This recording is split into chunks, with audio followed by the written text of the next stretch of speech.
Hello दोस्तों, आपका स्वागत है आपके अपने YouTube channel power of maths academy में। दोस्तों, जैसा कि आपको पता है कि हम लोग सीटेट के कंप्लीट मैथ्स का रिवीजन कर रहे हैं, जिसमें हमने टॉपिक एचसीएफ एंड एलसीएफ को कंप्लीट रिवाइज कर लिया है। दोस्तों, आज बात करेंगे उसके ढेर सारे क्वेश्चन की। तो दोस्तों, क्वेश्चन को आप लोग जरूर अटेंड कीजिएगा। अगर आपने क्वेश्चन नहीं किए ना, तो क्वेश्चन के बिना कॉन्सेप्ट अधूरा है। तो दोस्तों, बिना किसी समय बर्बाद करते हुए स्टार्ट करते हैं। आज का पहला क्वेश्चन आपके सामने ये रहा। बहुत ही आसान सवाल है। क्या कह रहा है कि तीन ब्रांड ए, बी तथा सी के पेन क्रमशः 10, 12 और 24 के पैकेटों में उपलब्ध है। यानी कि ए के पैकेट में कितने पेन है, आप कहोगे 10 पेन है। बी के पैकेट में कितने हैं, आप कहोगे 12। सी के पैकेट में पेनों की संख्या कितनी है, 24 है। इतनी बात समझ गए। आगे क्या कह रहा है कि यदि एक दुकानदार को तीनों प्रकार के पेन समान संख्या में खरीदने हैं, बहुत ही इंपॉर्टेंट लाइन है, समान संख्या में खरीदने हैं पेन, तो उसके द्वारा खरीदे जाने वाले पैकेटों की न्यूनतम संख्या क्या होगी।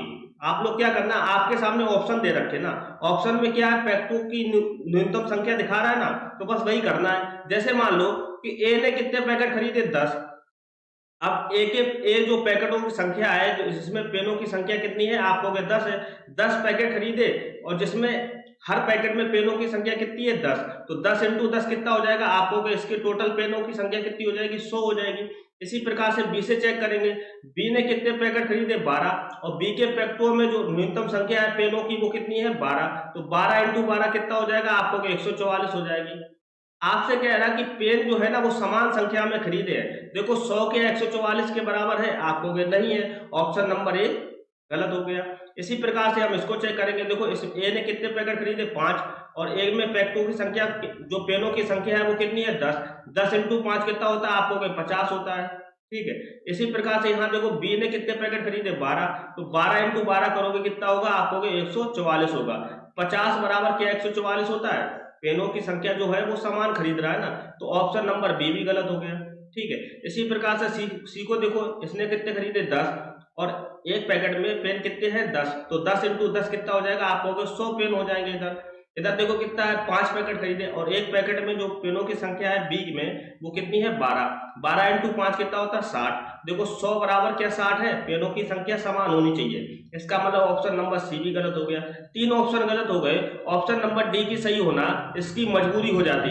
आप चेक कर लेना, 100% राइट आंसर होगा, क्योंकि हमने तीन ऑप्शन गलत कर दिए, तो ऑप्शन नंबर डी को चेक करने की जरूरत नहीं है। आई होप आपको बहुत ही अच्छी तरीके से समझ में आया होगा। चलिए बात करते हैं क्वेश्चन नंबर 2 की।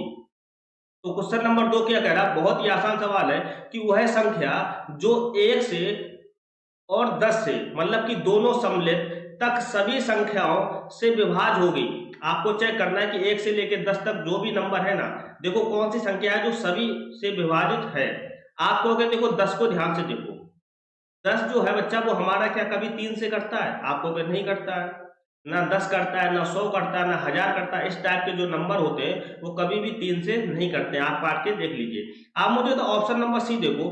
आप कह रहा है कि 10 को भी सम्मिलित कर लिया जाए। 10 से करने का नियम आपको पढ़ा था, क्या पढ़ाया था कि लास्ट में 0 होना चाहिए तभी वो 10 से कटेगा। इसका मतलब ऑप्शन नंबर सी भी गलत हो गया। यानी कि तीन ऑप्शन गलत हो गए। ऑप्शन नंबर डी की सही होना इसकी मजबूरी हो जाती है। ये जो ऑप्शन नंबर डी है ना, 2520, एक ऐसा नंबर है जो 1 से लेके 10 तक के सभी संख्याओं से विभाजित हो जाता है। आप लोग चेक कर लेना, 100% राइट आंसर होगा। चलिए बात करते हैं क्वेश्चन नंबर 3 की। तो क्वेश्चन नंबर 3 क्या कह रहा है कि मैं एक 2 अंकों की संख्या हूं, बिल्कुल हो। ऑप्शन देखो सभी 2 अंक दे रखे, ठीक है। दहाई के स्थान पर अंक जो है ना, वो इकाई के स्थान पर अंक क्रमिक अभाज्य संख्या है। देखो सभी अभाज्य संख्या दे रखी है, कोई दिक्कत नहीं। आगे चेक करो, अंकों का योग जो है वो 3 और 4 का गुणज है। अंकों का योग मतलब 3 और 4 का गुणज का मतलब 3 से भी कटता है और 4 से भी कटता है। देखो अंकों का योग करो, 7 5 कितना हो गया, 12। ये देखो 3 से भी करता है, 4 से भी करता है। इसका जो राइट आंसर होगा वो क्या होगा, ऑप्शन नंबर ए होगा। आगे भी चेक कर लो अगर डाउट हो। 2 3 कितना होता है, 5। 3 4 से नहीं कटता। 3 1 4, 4 से 4 कट जाएगा लेकिन 3 से थोड़े ना कटेगा। 3 5 कितना होता है, 8। 4 से काट देगा लेकिन 3 से नहीं कटेगा। इसका मतलब ये गुणज नहीं है। गुणज क्या होना चाहिए, अंकों का योग जो होना चाहिए वो 3 और 4 का गुणज होगा। इसका मतलब option number A is the right answer. बहुत ही आसान सवाल है, आई होप समझ में आया होगा। चलिए बात करते हैं क्वेश्चन नंबर 4 की। तो क्वेश्चन नंबर 4 क्या कह रहा है, मैं कौन सी संख्या हूं आपको बताना है। मैं 2 अंक की सम संख्या हूं, सभी संख्या सम दे रखी है, ठीक है। मैं 3, 4, 6 का सारगुणज हूं, मतलब 3 से भी कटेगा, 4 से भी कटेगा और 6 से भी कटेगा, ठीक है। 56 देखो क्या 6 से कटता है, देखो 56 जो है 6 5 कितना होता है, 11 होता है। जब अंकों का जो योग है वो कितना आ रहा है, 11, ये 3 से ही नहीं कटता, यानी मतलब 56 हमारा 3 से नहीं कटेगा। देखो 3 से 24 कटता है, 4 से भी कटता है, 6 से भी कटता है। 36 देखो 3 से भी कटता है, 4 से भी कटता है, 6 से भी कटता है। 48 भी 3 से भी कटता है, 4 से भी कटता है, 6 से भी कटता है। काम हमारा बना नहीं। आगे पढ़ते हैं। मेरे कुल कितने गुणनखंड है, 9 गुणनखंड है। आप चेक कर लो, मैंने गुणनखंड निकालने की संख्या बताई ना, कुल गुणनखंड कैसे निकालते हैं। आपको कहे वही भाग विधि निकालते हैं। देखो 2 एकम 2, 2 दूनी 4, 12 हुआ। फिर कितना हुआ, 2 छंग 12, फिर 2 तिया 6, फिर 3 एकम 3। देखो 2 कितनी बार आया, आपको 3 बार आया। 3 कितनी बार आया, आपको 1 बार आया। गुणनखंडों की संख्या कैसे निकालते हैं, पावर से 1 बढ़ा देते हैं। 3 से बड़ा क्या, 4, यहाँ 1 से बड़ा कितना होता है, 2। इन दोनों का मल्टीपल करोगे, इसके गुणनखंडों की संख्या कितनी है, 4 दूनी 8। क्या कह रहा है, मेरे कुल गुणनखंड कितने, 9। इसका मतलब 24 आंसर नहीं होगा। समझ गए। 36 को चेक करो, 36 देखो किससे कटेगा, आपको 18 हो जाएगा, फिर 2 नीम 18, फिर 3 तिरका 9, फिर 3 एकम 3। देखो 2 कितनी बार आया, 2 बार, यानी कि 2 की पावर 2 लिखेंगे। 3 कितनी बार आया, 2 बार, यानी कि 3 की पावर 2 लिखेंगे। गुणनखंडों की संख्या मैंने रिवाइज कराई है ना, रिवीजन कराया। देखो 2 से बड़ा कितना होता है, 3। यहाँ भी 2 है, 2 से बड़ा कितना होगा, 3। हाँ, गुणनखंडों की संख्या कितनी है, 3 तिरका 9, यानी कि मेरे कुल गुणनखंड कितने हैं, 9। बात बन गई। Option number C is the right answer. बहुत ही आसान सवाल है, आई होप आपको समझ में आया होगा। चलिए बात करते हैं क्वेश्चन नंबर 5 की। तो क्वेश्चन नंबर 5 क्या कह रहा है कि 72 इंटू 28 बराबर 36 इंटू 4 इंटू समथिंग है।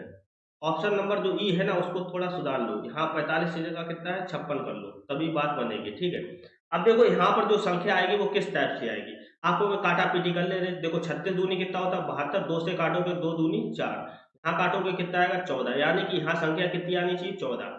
अब 14 से देखो ऑप्शन देखो क्या कह रहा है, 7 का गुणज है, 7 का मल्टीपल है, बिल्कुल है, यानी कि आंसर में ए आना चाहिए, आंसर में ए आना चाहिए 100%। यहाँ ए है नहीं, इसका मतलब ऑप्शन नंबर बी खत्म हो गया। एक आभास संख्या है क्या, 14 की आभास संख्या है, आपको अगर नहीं, क्योंकि 2 से भी कटती है, 7 से भी कटती है, आभास संख्या तो नहीं है। इसका मतलब बी ऑप्शन में नहीं होना चाहिए। हाँ देखो बी दे रखा है, इसका मतलब ऑप्शन नंबर ए नहीं होगा ना, ऑप्शन नंबर डी होगा, क्योंकि यहाँ बी दे रखा है, बी को हमने गलत कर दिया ना। आपसे बोल रहा है ना कौन सा सही है, 3 ऑप्शन गलत हो गए, ऑप्शन नंबर सी की सही होना इसकी मजबूरी हो जाती है। आई होप आपको समझ में आया होगा। चलिए बात करते हैं क्वेश्चन नंबर 6 की।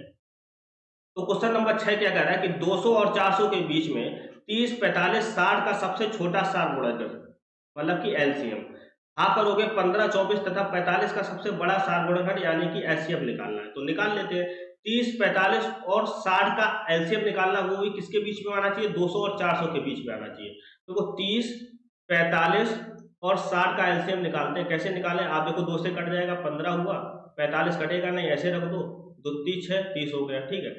फिर भी 2 से कटेगा, 15 नहीं कटेगा ना 45, लेकिन 30 कट जाएगा, कितनी बार, 15 बार जाएगा। अब देखो किससे कटेगा, आपको 3 से काट लेते, 3 5 15 और 15 तिया 45 होता है, यहाँ 15 आएगा, 3 5 15, फिर 3 से कट जाएगा, बिल्कुल कट जाएगा, 3 5 15, यहाँ 5 हुआ और यहाँ भी 5 हुआ।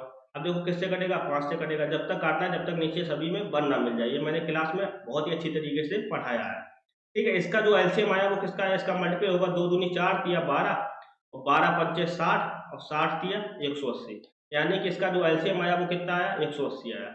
लेकिन एलसीएम आपको चाहिए क्या, 200 और 400 के बीच में आना चाहिए। एलसीएम जो है वो 200 से छोटा आ रहा है। अब आपको चाहिए 200 और 400 के बीच में, इसका मतलब इसका जो मल्टीपल होगा वही तो कर देंगे एलसीएम। इसका मल्टीपल क्या होगा, 18, 180 इंटू 1 180 बनाएगा, 180 इंटू 2 कितना होगा, 360 होगा। यानी कि जब बात बनती नहीं है तो हम इसको मल्टीपल निकाल सकते हैं। देखो 360 भी जो होगा ना, वो 30, 45, 60 का एलसीएम होगा, जो कि 200 और 400 के बीच में आएगा। आप 180 नहीं बनना है ना, तो 180 के मल्टीपल होंगे एलसीएम। इतनी बात समझ गए। अब देखो आगे 15, 24 और 45 का सबसे बड़ा सारगुणनखंड। देखो 15, 24 और 45 किससे कटेगा, आपको 3 से कट जाएगा, 3 5 15, 3 और 24, 15 दिया 45। अब क्या कोई ऐसा नंबर है जो 5, 8 और 15 सभी को काट दे, आपको ऐसा नंबर तो है नहीं। इसका मतलब इसका जो एलसीएम होगा वो कितना होगा, 3 होगा। एलसीएम हमारा कितना है, 360।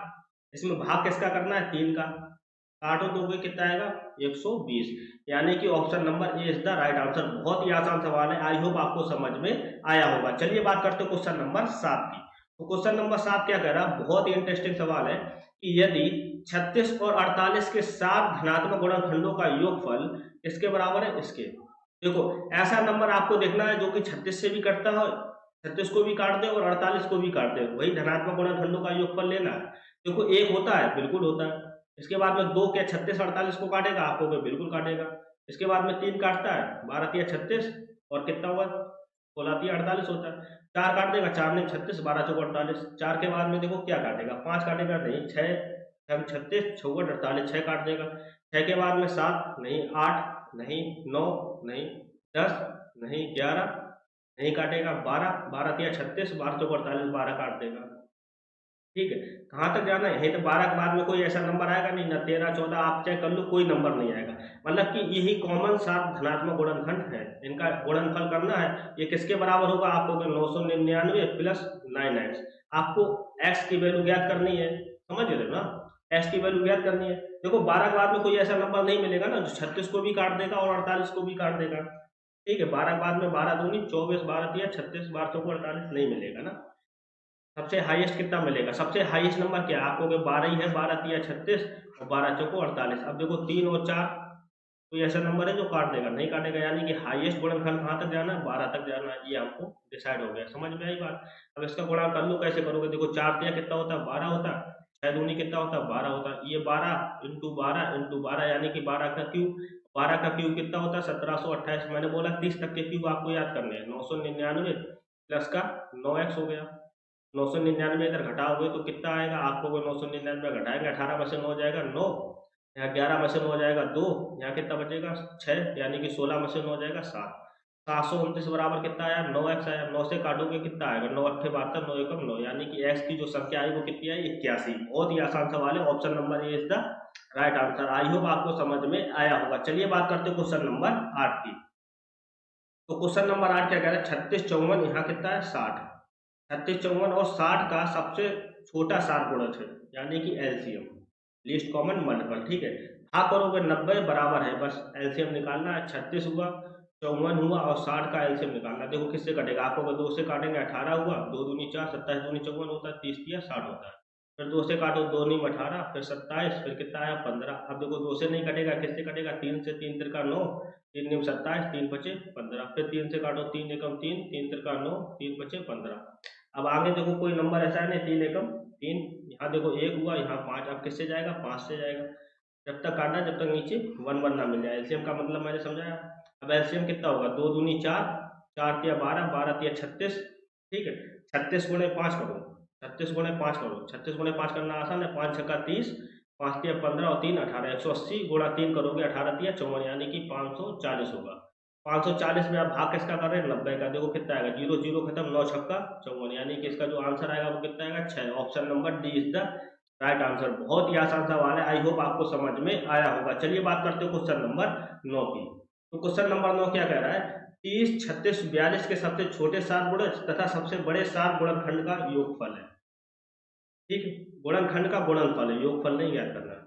मतलब कि एलसीएम निकालना और एचसीएफ का गुणा करना है। देखो एलसीएम निकालो 30 36 और 42। देखो एलसीएम निकालो कितना आएगा 15 आएगा, यहाँ कितना आएगा आपको 2 एकम 2, 2 16 18, 2 दूनी 4, 2 एकम 2, 3 से कट जाएगा, बिल्कुल पहले 2 से कट दो, एलसीएम निकाल लोगे ना। 2 नीम 18, 15 हुआ, फिर कितना हुआ 21 हुआ। देखो 3 से काटो, 3 बचे 15, 3 तिरका 9, 3 सते 21। देखो सभी नंबर अलग अलग है, यानी कि सभी का गुणा कर दो, वही हमारा एलसीएम हो जाएगा। 2 दूनी 4 तिया 12, 12 बच्चे 60, 60 और 7 तिया 21, 60 गुणा 21 करो कितना आएगा, आप कहोगे बहुत ही आसान है, 0 6 दूनी 0 लगा दोगे, एक एक्स्ट्रा 6 कम 6, 6 दूनी 12, यानी कि एलसीएम जो आया वो कितना आया 1260 आया। अब इसका एचसीएफ कितना होगा, 30 36 और 45 का जो एचसीएफ होगा वो कितना होगा। देखो सभी नंबर किससे कट रहे हैं, आपको 2 से काट देंगे, 15 हुआ, 18 हुआ, 42 है ना, यहाँ पर कितना आ जाएगा, 2 दूनी 4, 21 हो गया। अब देखो किससे कट रहे हैं, आपको 3 से कटेंगे, 3 पचे 15, 3 छक 18, 3 सत्ते 21। अब कोई ऐसा नंबर है ना जो तीनों को काट दे, यानी कि इसका जो एचसीएफ आया वो कितना आया 2 तिया 6। तो इसका गुणनफल ही ज्ञात करना है, यानी कि 0 छत्रंग 36, 5 छंग 72 और 3 75, यानी कि इसका जो गुणनफल आया वो कितना आया 7560। कहाँ दे रखा आपको, ऑप्शन नंबर डी में दे रखा। आई होप आपको समझ में आया होगा। चलिए बात करते हैं क्वेश्चन नंबर 10 की। तो क्वेश्चन नंबर 10 क्या कह रहा है कि 84 के सभी धनात्मक गुणनखंडों का योग जो 7 के गुणज है, 7 के गुणज होने चाहिए 84 के सभी धनात्मक गुणनखंड। देखो 7 का गुणज होना चाहिए, यानी कि ऐसा नंबर जो 7, देखो 7 से गुणज होना चाहिए, 7 एकम 7, 7 को पूरा पूरा काट रहा है, 7 को काट देगा। 7 दूनी 14, 14 क्या 84 को काटता है? आप कहोगे नहीं काटता है। 21 7 या 21, 21 देखो 84 को काट देगा बिल्कुल। 7 चौको 28, 28 दिया कितना होता है? 84 होता है, ठीक है। 7 चौको 28, 7 पना 35 नहीं काटेगा, 7 छक 42 काट देगा, ठीक। 7 सते 49 नहीं काटेगा, 7 अठे 56, 56 84 नहीं काटेगा, 7 ने 63 नहीं काटेगा, 7.70, 7 11 170 हो गया, 7 12 84, मतलब कि 84 स्वयं काट देगा। 84 के सभी धनात्मक गुणनखंड क्या हो गए? आपको 7 21 28 और 42 और 84 जो कि 7 के गुणज है। आप कह रहा है इनका योग क्या होता है? योग कर दो, सभी को जोड़ना ही है। देखो इन डिजिट 4 2 6, 6 8 14, 14 1 15, 15 और 7 कितना होता है? 22। लास्ट में 2 आना चाहिए, यानी कि option number D is the right answer. बहुत ही आसान सवाल है, आई होप आपको समझ में आया होगा। चलिए बात करते हैं क्वेश्चन नंबर 11 की। तो क्वेश्चन नंबर 11 क्या कह रहा है? 21 और 49 के बीच 7 के गुणजों का योगफल 21 और 49 के बीच में होना चाहिए। तो 7 चौको 28 होता है, 7 पना 35 होता है, 7 छक 42 होता है। इससे आगे होना होगा नहीं, ठीक है। इसका योगफल कितना होगा? आप कहोगे जोड़ लो। 28 और 42 कितना होता है? आप कहोगे 70 होता है। 70 और 35 कितना हुआ? 105 हुआ। भाग किसका करना है? 25 और 30 का सबसे बड़ा सार गुणनखंड, यानी कि हाईएस्ट कॉमन फैक्टर। तो 25 और 30 का एचसीएफ जो होगा क्या होगा? आपको 5 से घटेगा, 5 25, 5 छक्का 30, अब कोई नंबर है नहीं, यानी कि एचसीएफ कितना है? 5। 5 से भाग करोगे कितनी बार जाएगा? 5 दूनी 10, 5 एकम 5, 21 आएगा। Option number A is the right answer. बहुत ही आसान सवाल है, आई होप आपको समझ में आया होगा। चलिए बात करते हैं क्वेश्चन नंबर 12 की। तो क्वेश्चन नंबर 12 क्या कह रहा है कि 96 के सभी धनात्मक गुणनखंडों का योगफल। मैंने बताया योगफल निकालना कैसे निकालते हैं। सबसे पहले फैक्टर करते हैं। देखो 2 चौको 8, 2 8 16 48 हुआ, 2 दूनी 4, 2 चौको 8 24 हुआ, 2 एकम 2, 2 दूनी 4 12 हुआ, 2 छम 12 हुआ, 2 तिया 6 हुआ, 3 एकम 3 हुआ। यही गुणनखंड में 2 कितनी बार आया? आपको 5 बार आया, तो 2 की पावर 5 इंटू 3 की पावर 1, क्योंकि 3 एक बार आया। अब योगफल ज्ञात करना, तो मैंने बोला क्या? पावर को बढ़ा के लिखना है। 2 की पावर 5 है, 2 की पावर 6 बढ़ा दिया, -1 करना। नीचे क्या करना? पावर को भूल के वही गुणा कर देना, इंटू 3 की पावर 1 है, यहाँ कितना लिखोगे? 3 पावर 2 -1 अपॉन 3 माइनस का 1 करना, यही योगफल आ जाएगा। 2 की पावर 6 होता कितना? 2 दूनी 4 दूनी 8 दूनी 16 दूनी 32 दूनी 64, 64 में से एक जाएगा, कितना बचेगा? 63। 2 -1 क्या बनाएगा? 1 ही बनाएगा। 3 दिन का 9 में से एक जाएगा, कितना बनेगा? 8। 3 में से एक जाएगा 2, 2 से काट दो, 2 चौको 8, 63 इंटू 4 कितना होता है? 4 3 12, यानी कि लास्ट में 2 कहाँ मिल रहा है? हाँ ना, हाँ ना, हाँ यही मिल रहा। Option number C is the right answer. बहुत ही आसान सवाल है, आई होप आपको समझ में आया होगा। चलिए बात करते हैं क्वेश्चन नंबर 13 की। तो क्वेश्चन नंबर 13 क्या कह रहा है? 210 के सभी धनात्मक गुणनखंड का योगफल। वही तरीका अपनाना है। 210 के फैक्टर करो, 2 एकम 2 0, 2 पंजे 10, किससे कटेगा? 3 से। 3 त्रिका 9, 3 बचे 15, 5 से कटेगा, 5 सत्ते 35 और 7 एकम 7, ठीक है। सभी पावर एक एक है, 2 इंटू 3 इंटू 5 इंटू 7, सभी की पावर क्या है? एक एक है। तो वही योगफल बताना है, तो कुछ नहीं, पावर को बढ़ा के लिखना है। 2 की पावर 2 -1 बटे 2 -1 गुणा करना, 3 की पावर 2 -1 बटे 3 -1। ये मैंने बहुत ही अच्छे तरीके से क्लास में समझाया। 5 की पावर 2 -1 बटे 5 -1 इंटू 7 की पावर 2 -1 बटे 7 माइनस, ठीक।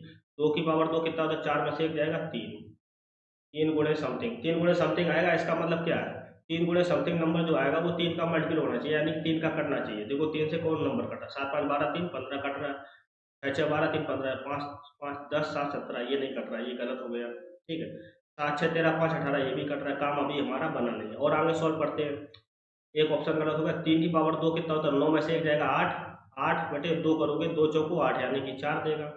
ऐसा नंबर जो हमारा 4 से भी कटना चाहिए, ऐसा नंबर 4 से भी करना चाहिए। 4 से देखो कटने का नियम, लास्ट के 2 डिजिट 4 से कट रहे हैं, आपको नहीं कटेगा। या देखो 4 एकम 4 26 नहीं कटेगा, 4 एकम 4 3 4 नहीं 36 कट जाएगा, यानी कि option number C is the right answer. आपको आगे सॉल्व करने की जरूरत नहीं है। देखो 3 इंटू 4 इंटू समथिंग नंबर जो आएगा वो सभी नंबर्स को काट देगा, जब क्योंकि इसके मल्टीपल ही है। वो नंबर 3 से भी कटेगा, 4 से भी कटेगा, और कोई मल्टीपल होगा उससे भी कटेगा। हमको पूरा गुणा करके लिखना नहीं, ऑप्शन चेक करना है। आई होप आपको समझ में आया होगा। चलिए बात करते हैं क्वेश्चन नंबर 14 की। तो क्वेश्चन नंबर 14 क्या कह रहा है कि 4, 5 और 6 का सबसे छोटा सार गुणज, यानी कि एलसीएम 5, 6, 9 का सबसे छोटा सारगुणज का अंतर है, यानी कि सभी का एलसीएम निकाल के उसका अंतर करना है। ठीक है, 4, 5, 6 का एलसीएम निकालो। 2 दूनी 4, 2 तिया 6, 5 हुआ। अब कुछ कॉमन है नहीं तो इन्हीं का मल्टीपल, 2 पंचे 10 तिया 30, 30 दूनी कितना हुआ 60। ठीक हुआ, एलसीएम कितना हुआ इसका 60 हुआ। इसका एलसीएम देखो 5, 6, 9 का, 5, 6, 9, 3 से काटो पहले, 2 से कट जाएगा, कट जाएगा, पहले 2 से काट लो, 5 हुआ। ठीक है, 2 तिया 6, 9 हुआ। अब देखो किससे कटेगा, आपको 3 से कटेगा, 3 एकम 3, 3 तिरका 9 और 5। अब तो कुछ ही कटेगा नहीं, 5 तिया 15, 15 दूनी 30, 30 तिया कितना होता है 90। ठीक है, इन सभी का अंतर करोगे, 60, 90 का अंतर जो होगा वो कितना होगा, आपको 30 होगा। Option number C is the right answer. बहुत ही आसान सवाल है, आई होप समझ में आया होगा। चलिए बात करते हैं क्वेश्चन नंबर 15 की। क्वेश्चन नंबर 15 क्या कह रहा है, 36 और 60 का सबसे छोटा सारगुणज 18 और 45 का सबसे बड़ा सारगुणनखंड बराबर है। ठीक है, 36 और 60 का सबसे छोटा सारगुणज क्या होना चाहिए, यानी कि आपको एलसीएम निकालना है। तो एलसीएम निकालो 36 और 60, एलसीएम कितना होगा, आप होगे 18, 30, फिर 2 नीम 18, फिर 15, फिर कैसे कटेगा, 3 तिरका 9, 3 पचे 15। अब आगे कुछ कॉमन नहीं, 5 या 15, 15 दूनी 30, 30 दूनी 60, 60 दिया 180, यानी कि इसका 180 आया। भाग करना है किससे, 18 और 45 का सबसे बड़ा सारगुणनखंड, यानी कि एलसीएम। ऐसा कौन सा नंबर जो 9 काट दे, सबसे बड़ा नंबर 9 से ही होगा। 9 दूनी 18, 9 गुना 45, यानी कि इसका एलसीएम कितना होगा, 9 काट दोगे कितना आएगा, 9 दूनी 18 कितना आएगा 20। Option number A is the right answer. बहुत ही आसान सवाल है, आई होप आपको समझ में आया होगा। तो चलिए दोस्तों बात करते हैं क्वेश्चन नंबर 16 की। क्वेश्चन नंबर 16 क्या कह रहा है, बहुत ही आसान सवाल है कि 42 के गुणनखंडों की संख्या है, कैसे निकालते हैं। मैंने बोला कि फैक्टर कर लो, बहुत ही आसान है। 2 दूनी 4, 2 एकम 2, इससे कटेगा 3 सत्ते 21 और 7 एकम 7। के फैक्टर क्या हुआ, 2 की पावर 1, 3 की पावर 1 और 7 की पावर 1। गुणनखंडों की संख्या क्या है, इससे बढ़ा के लिखो, ये 2 हुआ, इससे बढ़ा के लिखो 2, यहाँ 1, 1 से बढ़ा के लिखो 2। इन सभी का गुणनखंड कर दोगे ना, तो गुणनखंडों की क्या आ जाएगी, संख्या आ जाएगी। 2 दूनी 4 दूनी कितना होता है 8। Option number B is the right answer. बहुत ही आसान सवाल है, आई होप समझ में आया होगा। चलिए बात करते हैं क्वेश्चन नंबर 16 की। तो क्वेश्चन नंबर 16 क्या कह रहा है कि 5, 10, 35 के सबसे छोटे सारगुणज और सबसे बड़े सारगुणनखंड का अंतर क्या होगा। बहुत ही आसान सवाल है। 5, 10, 35 का सबसे छोटा सारगुणज, यानी कि एलसीएम निकाल लो। 5, 10, 35, 5, 10, 35 का एलसीएम निकालो, किससे कटेगा, सबसे पहले 2 पंचे 10, 5 हुआ, यहाँ कितना हुआ 35 हुआ। अब किससे कटेगा, 5 से कटेगा, 5 एकम 5, 5 एकम 5, 5 सत्ते 35, इससे कटेगा 7 से 1, 1, 7 एकम 7, तो 2 पंचे 10 सत्ते कितना हुआ 70। ये क्या हुआ, इसका एलसीएम हुआ।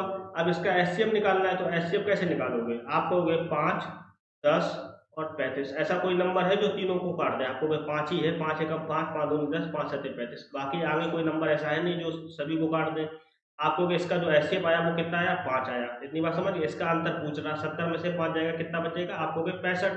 Option number C is the right answer. I hope आपको समझ में आया होगा। तो चलिए दोस्तों बात करते हैं क्वेश्चन नंबर 18 की। क्वेश्चन नंबर 18 क्या कह रहा है कि संख्या 105 के गुणनखंडों की संख्या है। बहुत ही आसान सवाल, वैसे निकालना है। तो किससे कटेगा, 3 से काट दो, 3 त्रिका 9, 10 15 हुआ, 3 बचे 15, 5 से कटेगा, 5 सत्ते 35, 7 एकम 7, यानी कि इसका गुणनखंड लिख कर लो। 3, 5 इंटू 7 करोगे, पावर कितनी है 1, 1, 1। गुणनखंडों की संख्या बतानी, पावर को बढ़ा के लिखो 2, इधर भी 2, इधर भी 2, सभी का गुणा कर दो, गुणनखंडों की संख्या आ जाएगी। 2 दूनी 4 दूनी 8, इसके भी कितने होंगे 8। आई होप आपको समझ में आया होगा। चलिए बात करते हैं क्वेश्चन नंबर 19 की। क्वेश्चन नंबर 19 क्या कह रहा है कि संख्या 100 के सभी गुणनखंडों का योगफल है। 100 को कैसे लिख सकते हो, आपको 25 चौको 100 होता है, 25 इंटू 4 लिख सकते हो ना, ऐसे कर लो डायरेक्ट। 25 चौको 100 हुआ, और देखो 4 क्या लिख सकते हो, आपको 2 की पावर 2, क्योंकि आभाज्य गुणनखंड करने होते हैं ना, तो आभाज्य नंबर में लिखना होता है। 25 क्या होता है 5 की पावर 2। ठीक है, अब गुणनखंडों का योगफल पावर से बढ़ा के लिखो, 2 की पावर 2 है 3, -1 बटे 2 -1 करेंगे। यहाँ देखो 5 की पावर 3 -1 बटे 5 -1 करेंगे। ये बात समझ गए। 2 की पावर 3 होता है, 8 में से एक जाएगा कितना होगा 7, 2 में से एक जाएगा 1, खत्म कहानी। 5 की पावर 3 क्या होता है 125 में से एक जाएगा कितना बचेगा 124, 5 में से एक जाएगा 4, 4 से काट दो, 4 दिया 12, 4 एकम 4, 7 गुणे 31 क्या होगा 7 एकम 7, लास्ट में 7 देना चाहिए, यानी कि मतलब option number C is the right answer. बहुत ही आसान सवाल है, आई होप आपको समझ में आया होगा। चलिए बात करते हैं क्वेश्चन नंबर 20 की। तो क्वेश्चन नंबर 20 क्या कह रहा है, 12 और 16 का न्यूनतम सारगुणज, 10 और 15 का न्यूनतम सारगुणज बराबर है, गुणा करना है ना। तो 12-16 का एलसीएम निकालना, 12-16 का एलसीएम होता कितना आपको देखो, 2 से काट दो, 2 छंग 12, 2 बट 16, फिर 2 से काटो, 2 ती 6, 2 चौको 8, अब किससे कटेगा, फिर 2 से 2 दूनी 4, 3 का एज इट इज रखेंगे, 2 एकम 2, फिर 3 आया, फिर देखो 3 से कटेगा, 3 एकम 3, जब तक एक एक, इसका गुणन, इसका एलसीएम कितना हो जाएगा आपको, 2 दूनी 4 दूनी 8, 8 दूनी 16, 16 तिया कितना होता है 48 होगा। 48 में गुणा किसका करना है, इसका गुणज का, क्या एलसीएम निकालो 10 और 15, किससे कटेगा, 2 से 2 पंचे 10, 15 हुआ। अब किससे देखो, 3 से काटो 5, 3 बचे 15, फिर कितना हुआ 5 एकम 5, 5 एकम 5, 2 तिया 6 पंचे 30, 48 में गुणा 30 करना है, ठीक है, कर दो 0 0 3 बट 24, 4 यानी कि 4 जीरो लास्ट में कहाँ आ रहा है, ना यहाँ ना यहाँ ना यहाँ, option number C is the right answer. बहुत ही आसान सवाल है, आई होप समझ में आया होगा। चलिए बात करते हैं क्वेश्चन नंबर 21 की। तो क्वेश्चन नंबर 21 क्या कह रहा है, 2352 जो है ना, 2 की पावर x इंटू 3 की power y into 7 power z है, तब x plus Y plus Z करना है। उसने इसके फैक्टर करना है, देखो 2 3 5 2, देखो 2 से कितनी बार करता है आपको, 2 एकम 2, फिर 2 एकम 2, 2 सत्ते 14, फिर 2 2 छंग 12, ठीक है।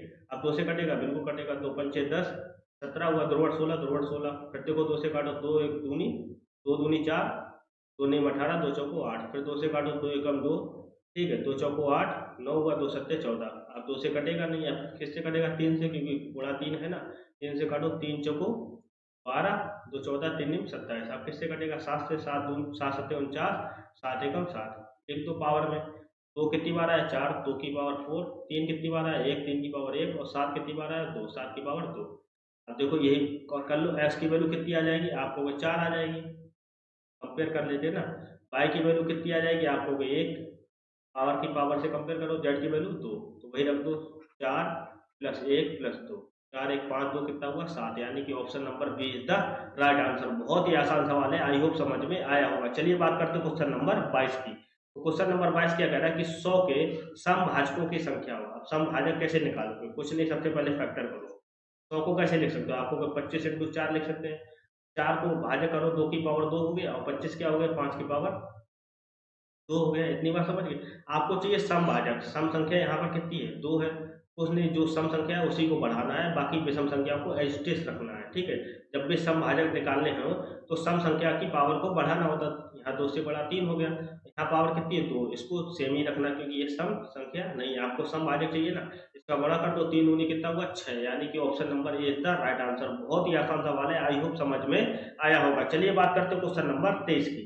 तो क्वेश्चन नंबर 23 क्या कह रहा है, 3 की पावर इतनी दे रखी, 7 से भाग देने पर शेषफल होगा। बहुत ही आसान सवाल है, 7 से भाग देने पर जो भी शेषफल आएगा वो 7 से छोटा होगा, क्योंकि शेषफल जो होता है वो जिससे भी भाग दे रहे हो उससे छोटा आता है, ये आपको पता होना चाहिए। ऑप्शन नंबर ए ना ऑप्शन नंबर सी होगा, ठीक है।